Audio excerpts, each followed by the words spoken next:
तो हाय मेरे दोस्तों, कैसे हैं। उम्मीद है कि आप सब खैरियत से होंगे। तो आज की इस वीडियो में बात करने वाले हैं कि जितने भी भाई हमारे इंडिया से या कहीं से भी नए आते हैं तो सऊदी अरब में आ करके महीने या 2 महीने या 3 महीने पे वो एग्जिट क्यों चले जाते हैं, आखिर इसकी वजह क्या है। तो चलिए पूरी एक एक चीज़ की आप लोगों को बताते हैं और वो कैसे फंसते हैं, कैसे उनको फंसाया जाता है झूठ बोल करके, कैसे उनको भेजा जाता है। तो इस वीडियो में मैं आप लोगों के साथ पूरी एकदम एक एक चीज़ पूरी पोल खोल के जो है बताने वाला हूँ। तो मेरे दोस्तों, सबसे पहले क्या होता है कि जो भी इंडिया से आता है वो इतनी जल्दबाजी में वो भाई आते हैं कि उसका नाजायज़ फ़ायदा जो एजेंट होते हैं वो नाजायज़ फ़ायदा उठा लेते हैं। अब नाजायज़ फ़ायदा उठाने का रीज़न ये है कि अब जैसे आप ऑफिस पे जाते हैं या आपके मोहल्ले में या कहीं पर भी कोई एजेंट मिल जाता है, उनसे बोलते हैं कि भाई कोई वीज़ा हो सऊदी का या दुबई का तो मुझे जाना है। तो वो एजेंट क्या बोलेगा कि हाँ मेरे पास वीज़ा है, ठीक है। वीजा वूजा उसके पास नहीं होता है मेरे दोस्त। ये एक चीज याद रखना, जो भाई पहली दफा देख रहे हैं या जो अभी इंडिया में हैं सऊदी अरब आना चाहते हैं, तो ये चीज याद रखना मेरे दोस्तों। एजेंट जो होते हैं उनके पास कोई वीजा वूजा नहीं होता है, वो एक ऑफिस के थ्रू काम करते हैं। कोई भी एक एजेंट होता है ना, उसको उसके अंडर में एक ऑफिस नहीं होती है, वो 10-15 ऑफिस पकड़ करके रखे हुए होते हैं। तो वो जो है कि और जितनी भी ऑफिस होती है आज की डेट में, पहले लखनऊ से ये सब जगहों से काम नहीं होता था वीजे का, लेकिन अभी भी काम नहीं होता है। लेकिन क्या है कि जितने भी बड़े बड़े ऑफिस है अब उनकी ब्रांच जो है कि लखनऊ में मिल जाएगी आपको, जो आपका शहर है वहां पर भी मिल जाएगी। ये मतलब जो है कि आदमियों को इस सहूलत के लिए ये मतलब बड़े ऑफिस वाले ने ये काम किया है कि जैसे मुंबई जाकर के मेडिकल कराना पड़ता था या फिर मुंबई जाकर के पासपोर्ट देना पड़ता था ऑफिस पे, तो इसकी वजह से जगह जगह पे खुल चुका है, मतलब उनकी ब्रांच खुल चुकी है। तो अब जगह जगह पे एजेंट भी काफी ज्यादा लोग हो चुके हैं। तो एजेंट जो है कि 100 में से 10 ही परसेंट सही होते हैं, बाकी 90 तो जो है कि बहुत ही घटिया होते हैं। क्योंकि उनको इज्जत आबरू की कोई परवाह कोई फिक्र नहीं होती है। उनको ये नहीं पता कि होता कि ये बंदा पैसे कहाँ से लेकर आया, कर्जे लेकर के आया या किसी से जो है कि उधार लिया है या अपना खेत बाड़ी गिरवी रखा है या बेचा है। उनको इन सबों से नहीं मतलब होता है। उनको बस क्या होता है कि एक मुर्गा मिल गया, उसको कैसे हलाल करना है। तो ये जो एजेंट होते हैं जब ये कस्टमर पकड़ के लेकर के जाते हैं तो ऑफिस वाले के पास, तो ऑफिस वालों का इनका कंट्रैक्ट होता है। एक आदमी पकड़ के जब ये देते हैं, जैसे मान लीजिए मैं गया किसी एजेंट को पकड़ लिया, अब उसको बोला कि भाई मुझे सऊदी जाना है या दुबई जाना है, वो बोलेगा हाँ मेरे पास वीजा है। वीजा एक्चुअल में होता नहीं है, लेकिन बोलेगा हाँ मेरे पास वीजा है, ठीक है। वो मुझे ऑफिस पे लेके चला गया। अब वहां पे जैसे ही मुझे ऑफिस पे ले करके जाएगा, तो सबसे पहले ऑफिस वाले भी यही बोलेंगे कि हाँ हमारे पास वीजा है। आप जो है कि 25,000 या 30,000 रुपए यहाँ पर जमा कर दो, 4 फोटो जमा कर दो और पासपोर्ट जमा कर दो, आपका 15 दिन में काम हो जाएगा। और इतना स्पीड में ये लोग काम करते हैं, इतनी स्पीड में काम करते हैं कि पैसा जमा करा लेंगे, उसके बाद 2-4 दिन के बाद आपका मेडिकल भी करवा देते हैं। समझ गए मेरे दोस्तों। 2-4 दिन के बाद ये आपका मेडिकल भी करवा देते हैं। अब आप एकदम संतुष्ट हो गए कि अरे यार मेरा मेडिकल हो गया, बस 10-15 दिन में मेरा काम हो जाएगा, मैं सऊदी जो है चला जाऊंगा। फिर मेडिकल कराने के बाद बोलेंगे 10,000 रुपया और जमा कर दो, 15,000 रुपया और जमा कर दो या 25,000 रुपया जमा कर दो। अब तो तुम तो सोच लिया कि भैया मेडिकल हो गया, अब मेरा काम हो गया, अब मैं जल्दी से सऊदी चला जाऊंगा। तो मेरे भाई देखिए क्या होता है ना, सऊदी अरब का वीजा किसी के नामनेट नहीं होता है, ठीक है। नामनेट नहीं होता है। ये दुबई का वीजा जो होता है, जो परमानेंटली वर्क वीजा जो होता है वही नामनेट होता है।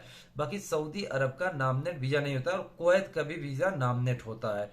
तो अब जैसे मान लीजिए कि आपका मेडिकल करा के पैसे से ये लोग जमा करा लिए, उसके बाद फिर भैया फिर चक्कर काटते रहो। एक दिन में हो जाएगा, 10 दिन में हो जाएगा, वीजा भी आया नहीं है, तुम्हारा मेडिकल हमने भेज दिया है, तुम्हारा फोटो की कॉपी हमने भेज दिया, ऐसे ही बेवकूफ बनाते रहेंगे। उसके बाद भैया तुम चक्कर काटते रहो।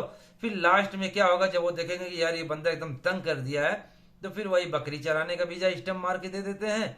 या फिर जो है कि अभी जैसे तुम बोलोगे कि मुझे ड्राइवर में जाना है, ड्राइवर का बोल करके खेती के वीजे में जो है कि वीजा स्टम्प कर देते हैं। अब यहाँ पर आओगे तो बोलोगे कि यार सऊदी ने मुझे फंसा दिया, कफिल ने मुझे फंसा दिया। तो मेरे भाई, कोई भी कफिल, कोई भी सऊदी 100 में से एक आधी ऐसे होते हैं, बाकी कोई किसी को फंसाता नहीं है। वीजा जो ऑफिस पे जाता है तो ये लोग बोल देते हैं कि भाई मुझे बकरी चराने का आदमी चाहिए, या फिर मुझे ड्राइवर चाहिए, या फिर मुझे खेती करने वाला आदमी चाहिए। तो ये लोग क्लियर एकदम पूरी बता देते हैं एक एक बात। लेकिन ये ऑफिस वाले कमाने के लिए अभी बोलेंगे हाँ ड्राइवर का वीजा 80,000 90,000 रुपये ले लेंगे, ड्राइवर का वीजा फ्री का, बकरी का वीजा फ्री का, खेती का वीजा फ्री का, उसके बाद जो है कि जो वॉचमैनी का वीजा फ्री का, लेकिन आपसे 80-90,000 रुपये ले लिए। अब उसमें ऑफिस वाले का खर्च कितना होता है ये भी मैं आप लोगों को बता देता हूँ। ऑफिस वाले का जो है कि वीजा स्टैंप कराई 8 से 9 हजार रियाल, आज के डेट में 2022-23 में जो है कि 8 से 9 हजार रुपया इंडियन उनका वीजा स्टैम्प करने का खर्च होता है। प्लस आपका टिकट जो है, टिकट भी इतनी घटिया फ्लाइट का वो लोग करके देते हैं, air Arabia fly Dubai Sharjah होके आओ या दुबई होकर के आओ, क्योंकि इसका टिकट जो है सस्ता होता है। ये तकरीबन 8-9 हजार, ज्यादा ज्यादा 10-11 हजार रुपए में इसका टिकट सिंगल मिल जाता है, अगर सीजन नहीं है तो।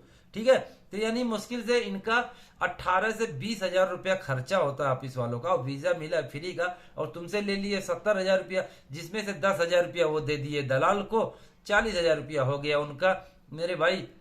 अब ये सोच लीजिए कि आज उन्होंने ऑफिस डाला, एक साल में वो करोड़पति हो जाते हैं। कहां से होते हैं मेरे भाई, एक एक आदमी से 50-50 हजार 60-60 हजार रुपया लेते हैं। अब जैसे मान लीजिए ये एक वीजा है, बोलेंगे हाँ ये एक वीजा, मेरे पास एक वीजा है। अब इस वीजे पे कम से कम 50 आदमियों से पैसे ये लोग लेते हैं, 50 आदमियों को ये लोग घुमाते हैं इस वीजे पे।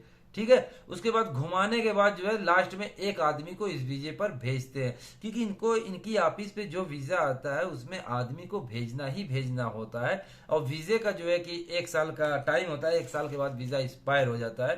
तो ये लोग ऐसा काम करते हैं। तो मेरे भाई कभी भी जल्दबाजी में सऊदी ना आए। जब ऑफिस वाला आपसे पैसा मांगे, जब आप ऑफिस पे जाए, तो मेरे भाई उनको पैसा मत दीजिए ना। जब कोई भी आदमी पैसा देना पहले बंद कर देगा ना, तो ये लोग फिर अच्छा काम करना शुरू कर देंगे, फिर फंसाने का काम नहीं करेंगे। तो कभी भी ऑफिस पे जाइए, अगर जो बोले 20,000 25,000 रुपये दो, तो बोलो भाई 1 रुपया नहीं देंगे। या बोले कल मेडिकल करा लो, तो मेडिकल भी मत कराओ, क्योंकि वो 3 महीना 4 महीना दौड़ाएंगे, उसके बाद मेडिकल आपका हो जाता है इस तरह, क्योंकि उसमें मेडिकल में भी उनका कमीशन होता है। समझ गए मेरे दोस्तों। तो मेडिकल ये इसलिए करवा देते हैं पहले, ताकि आपको एहसास हो कि बस आपका काम हो गया है। समझ गए ना, वीजा आपका आ गया, बस आप जाने वाले हो। क्योंकि मेडिकल होने के बाद लोग यही समझते हैं कि मेरा काम आधे से ज्यादा हो चुका है। तो ऐसा नहीं होता है। ऑफिस वाले को कभी भी आप जाइए, ऑफिस वाले को बोलिए भाई वीजा स्टैंप कर, मेरे पासपोर्ट पे वीजा दिखा कि हाँ स्टैंप हो चुका है, उसके बाद ये पैसे पकड़। उसके बाद जिस दिन तू मुझे फ्लाइट के टिकट देगा, उसके बाद उसी दिन जो है कि मैं पूरा पैसा पे करूंगा, उसके बाद तेरे हाथ से पासपोर्ट लेकर के जाऊंगा। समझ गए ना। तो ये चीज होती है। अगर जैसे वो बोले कि मैं 2 महीने में वीजा आ जाएगा, तो कभी भी अपना पासपोर्ट ऑफिस पे जमा मत करो, कॉपी उनको दे दो, फोटो दे दो, पासपोर्ट जमा मत करो। क्योंकि पासपोर्ट जमा करने के बाद मेरे भैया तुम जो है फंस जाओगे। फंसने का मतलब ये, फिर वो दौड़ाते रहते हैं, लास्ट में क्या होगा कि पासपोर्ट भी लेकर के भाग जाते हैं। जो एजेंट होते हैं पनपट्टी वाले, जो गली कूचे में दलाल जो मिलते हैं ना, मैं उनकी बात कर रहा हूँ। ऑफिस वाला तो भाई वो करोड़ों रुपए की ऑफिस खोल करके बैठा है, वो कहीं नहीं भागने वाला है। समझ गए ना। ये जितने भी काम ये बेवकूफों वाला फंसाने वाला काम करते हैं, ये सब जो एजेंट लोग करते हैं, और उसमें ऑफिस वालों की साठ गांठ होती है, ऑफिस वाले मिले होते हैं। क्योंकि ऑफिस वाले को नहीं पता कि यार ये चीज का मेरे पास वीजा ही नहीं है, और ये आदमी लेकर के आया है। समझ गए ना। क्योंकि उनको भी तो कमाना है ना मेरे भाई, 8-10 आदमी ऑफिस में काम करते हैं, तो उनको भी कमाना है ना। तो मेरे भाई जब भी वीजा वो स्टैंप करके आपको दे, तो वीजा जो है कि आप पहले चेक करवाइए। या जब स्टैंप करने से पहले वो बोले कि हाँ वीजा हमारे पास है, तो उनको बोलो कि ठीक है वीजा नंबर जो है कि मुझे दो, मैं चेक करवाऊंगा। तो वीजा नंबर तो जल्दी कोई देता नहीं है। या उनको बोलो कि ठीक है उसकी मुझे कॉपी दो, और नाम मिटा करके दो, जो भी है उसको पहले आप चेक करवा लीजिए कि क्या चीज का वीजा है। समझ गए ना। चलिए एक चीज का वीजा भी मैं बता देता हूँ। जैसे बकरी का वीजा है, तो उस पर लिखा रहेगा आमिल तरबिया मुआसी। ठीक है ना। ये वीजा अगर जो आपके पासपोर्ट पे स्टैंप हुआ है, अरबी में लिखा रहता है, अगर ये पासपोर्ट पे स्टैंप हुआ है, तो कभी जिंदगी में आना मत। समझ लीजिए कि ये ऑफिस वाला आपके साथ धोखा कर रहा है। या गनम लिखा होगा, गनम, तो भी मत आना, वो भी बकरी का ही वीजा होता है। या फिर मजरा लिखा होगा, मजरा यानी खेती का होता है, उस पे भी मत आना। ठीक है ना। नद्दाफा लिखा होगा, आमिल नद्दाफा, तो यानी साफ सफैया का काम, उस पे भी मत आना। समझ जाना कि ये वीजा फालतू है। आमिल का वीजा है तो ही आना। और ये चीज, और दूसरी बात ये है कि मान लीजिए आप पेंटर में आते हैं, तो उस पर दहान लिखा होगा। या आमिल का भी वीजा पेंटर में चल जाता है। आमिल का मतलब ये होता है कि कोई भी काम कर सकते हैं। ठीक है। उसके बाद जो है कि उनसे एक चीज का ये भी क्लियर कर लेना कि मेरे भाई जैसे मैं सऊदी अरब में, तुमने मेरा ये आमिर का वीजा लगा दिया, क्योंकि आमिर का इकामा महंगा मिलता है। अब आमिर का वीजा तुमने मेरा लगा दिया, मैं सऊदी में जाऊंगा, कल को अगर जो जो जो इसका इकामा होता है, अगर जो सऊदी ने बोला कि भाई मुझे इकामे की फीस जमा करनी है या मुझे पैसा देना है, तो ये पूरा पैसा इकामे का कौन देगा? ठीक है। उसके बाद तनख्वाह मेरी कितनी है उसका जो है कि एग्रीमेंट पेपर सब कुछ ये बनवा लेना, तभी आना, वैसे मत आना। आजकल क्या होता है कि आदमी यहाँ पर आते हैं, महीने 2 महीने के बाद बोलते हैं मेरे भैया कि काम हमारे पास नहीं है, कहीं कफाला करा लो, या तो फिर जो है इंडिया अपने मुल्क वापस जाओ, तो वहीं पे हो जाता है नुकसान। और सबसे बड़ी पॉइंट की बात ये बता रहा हूँ कि जितने भी भाई आए, कोई भी भाई हो, नया हो पुराना हो, कोई भी भाई हो, मेरे भाई किसी भी वीजे पे जब आप पहली दफा आए ना, तो थोड़ी सी परेशानी होती है, तुम 2-4 महीना परेशानी होती है, उसको जो है कि सब्र करके रखिए, बर्दाश्त करके रहिए, तो सक्सेस रहेंगे।